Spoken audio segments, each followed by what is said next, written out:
Pilipinas. Ako si CJ Inopia. At ako naman si Trisha De Castro.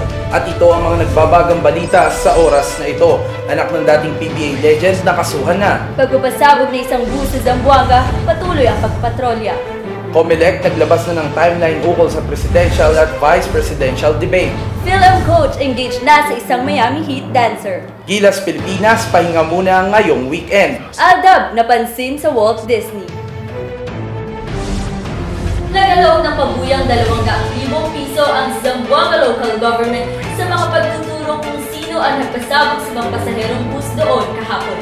Isa ang kumpirmadong patay at hindi bababa sa 32 ang sugatan sa insidente. Sumabog ang bus ng BL Transit ilang sandali matapos nitong dumating sa terminal. Extortion ang tinitinang motibo. Ayon sa mga pulis, ang explosive device na ginamit sa bus ay posibleng katulad ng mga ginamit sa mga nakaraang pagpapasabog sa Zamboanga City. Sa kuha ng CCTV sa terminal, nakita ang paglapit ng isang lalaking may bitbit na plastic sa bus bago naganap ang pagsabog. Kinukumpirma pa kung may kinalaman siya sa insidente. Dahil sa nangyari, 24 oras na ang papatrolya ng pulisya sa lungsod. Para naman kamustahin ang lagay ng traffic, kasama natin si Camille. Camille, kamusta ang traffic? Kamustahin naman natin ang lagay ng trapiko sa NLEX ngayon dahil sa malaking pagtitipon sa Philippine Arena sa NLEX Balintawak. Kaninang bandang alas 3, alas 4 ng hapon ay nagsimula nang bumigat ang daloy ng trapiko sa ilang entry points sa NLEX papuntang Ciudad de Victoria, ang venue kung saan gaganapin ang pagtitipon ng mga kaanib ng Iglesia ni Cristo ngayong alas 7 ng gabi. Yung mga lugar kung saan mabigat ang sitwasyon kanina ay ngayon mabilis at maaliwalas na para sa mga motorista. Halimbawa na lang nito ay ang Balintawak Toll sa northbound at ang kilometer 24 papasok ng Ciudad de Victoria. Kasama na rito ang mismong entrada ng Ciudad de Victoria at yung general area ng Philippine Arena at Philippine Sports Stadium. Ganun pa man ay handa na ang mga tauhan ng NLEX na umalalay sa mga motorista. 2 linya kanina ang nilaan para sa mga motorista papasok ng Ciudad de Victoria at kanina ay binuksan na rin ang mga zipper lane sa southbound lane at nagdagdag ng counterflow lanes para hindi maipit ang mga motorista. Kahit alas 7 pa ang simula ng pagtitipon, meron nang dumating as early as 11 a.m. Nasa 100,000 hanggang 500,000 kaanib ng INC ang inaasahang dadalo sa dakilang pamamahayag sa mga salita ng Diyos sa Philippine Arena at Philippine Sports Stadium. Ayon sa pamunuan ng NLEX, malinaw na koordinasyon nila ng pamunuan ng INC tungkol sa traffic management. Napagkasunduan daw na mahigpit na ipagbabawal ang pagpasok ng anumang bahagi ng NLEX. At para naman po sa mga hahabol ngayong gabi sa malaking pagtitipon ng mga kaanib ng Iglesia ni Cristo sa Philippine Arena at sakaling maubusan ng espasyo o parking space sa Philippine Arena, ang payo po ng NLEX ay pwede po kayong pumarada sa Tabang, Balagtas at MacArthur exits. Malapit lang din po ito sa Philippine Arena. Ako po si Camille Arenas, nag-uulat. Anak ni dating Senador Robert Jaworski, kinasuhan na. Kasong attempted murder, direct assault, at illegal possession of firearms and ammunition ng sinampan ng pulisya sa Makati City Prosecutor's Office laban sa anak ng dating PBA legend.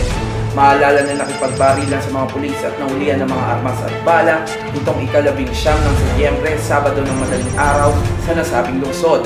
Isa sa ilalim din ng pulisya sa para-free test ang mga sospek.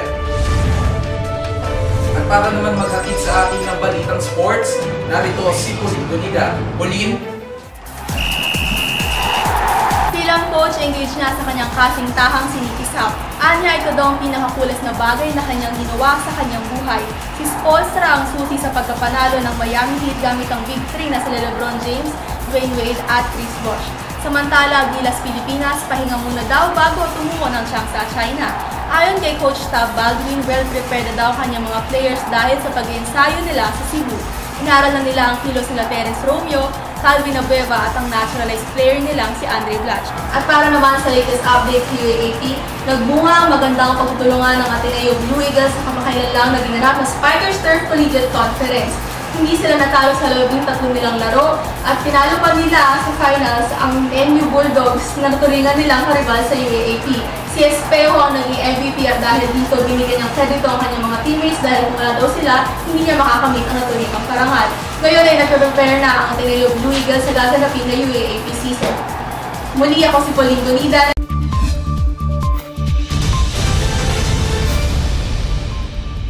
Bagyong Kabayan, ramdam na simula ngayong gabi. Sinabi ng Pag-asa na simula ngayong gabi ay mararamdaman na ang pag-ulan ng ilang bahagi ng bansa dulot ng Bagyong Kabayan.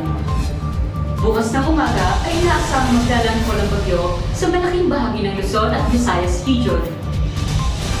Huling namatan ang sentro ng bagyo sa 155 east-northeast ng Infanta Quezon, taglay ang lakas ng hangin na 155 km/h at bilis na 20 km/h. Bukas ng umaga ay inaasahang maglalandfall ang sama ng panahon sa lalawigan ng Aurora na posibleng pag-ulan ng malaking alon sa mga karagatan. Itinaas na rin ng Pag-asa ang Typhoon Signal No. 1 sa mga lalawigan ng Isabela, Nueva Vizcaya, Ifugao, Quirino, Cagayan, Pangasinan, Nueva Ecija, Zambales, Tarlac, Bulacan, Camarines Sur, Camarines Norte, Aurora, Catanduanes, Quezon at Pulido Island. Ang mga nabanggit na lugar ay mga karanas ng mga pag-ulan at pagbukso ng hangin na hindi hihigit 60 km/h. Asahan na rin ang mga pag-ulan sa ilang nalalabing bahagi ng Quezon, particular na sa Mimaropa at ilang lawigan sa Bicol region. Sinabi ng Pag-asa na magiging maulap din ang malaking bahagi ng Eastern Visayas tulad ng Antique, Aklan at Capiz. Kapag hindi nagbago ang kanyang direksyon, asahan na lalabas ng Philippine Area of Responsibility si Kabayan sa Biyernes ng hapon. At ito po si Jack Dimlibot, nag-uulat. Para naman sa balitang showbiz, narito si Jessa Minting. Muli na namang bumida sa social media ang mas pinaangat na level ng Aldo. Nitong Biyernes ng tanghali ay nag-post ang Walt Disney Studios sa kanilang official Facebook account tungkol sa sikat na Love Team. Sa characters ng animated film na Inside Out, ibinasa ang pagkuha nila ng opinion ng mga netizens gamit sina Joy at Disgust. #Aldab One More Day ang bungad sa kanilang post na sinundan ang tanong na whose side are you on? #I feel disgust or #I feel joy ang choices ng netizens. Tinatanong ng animated characters ang publiko kung saan ang puso nila para sa Aldab na pinagbibidahan ni na Alvin Richards at May Mendoza.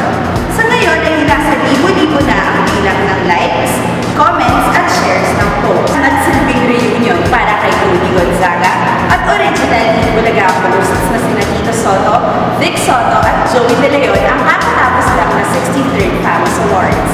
Ginanap ito noong Linggo ng gabi sa Newport Performing Arts Theater Resorts World, Pasay City. Si Tony ang nag-present kina Tito, Vic at Joey ng Lifetime Achievement Award. Matatanda ang naging co-host ng Team Bulaga, si Tony mula 2002 hanggang sa lumipat siya sa ABS-CBN noong 2005. Sa kanyang Instagram account, nag-post si Tony Gonzaga ang larawan niya kasama ang tatlong batigang TV hosts and comedians with the caption, "Honored to present TVJ's Lifetime Achievement Award." Nabigyan din ng karangalan si Tony noong gabi iyon nang tanghalin siyang Best Actress para sa pagganap niya sa pelikulang Starting Over Again. Nag-post naman ang pagbati ang mister ni Tony na si Paul Soriano para sa kanyang kapiyak sa pamamagitan ng Instagram. Ani Direct Paul, ipinagmamalaki niya ang kanyang asawa dahil sa karangalan ng Ako po si Jessa Minting para sa Showbiz Happenings. At yan ang mga mainit na balita sa oras na ito. Ako si CJ Inopia. At ako naman si Trisha De Castro. At ito ang News on Point.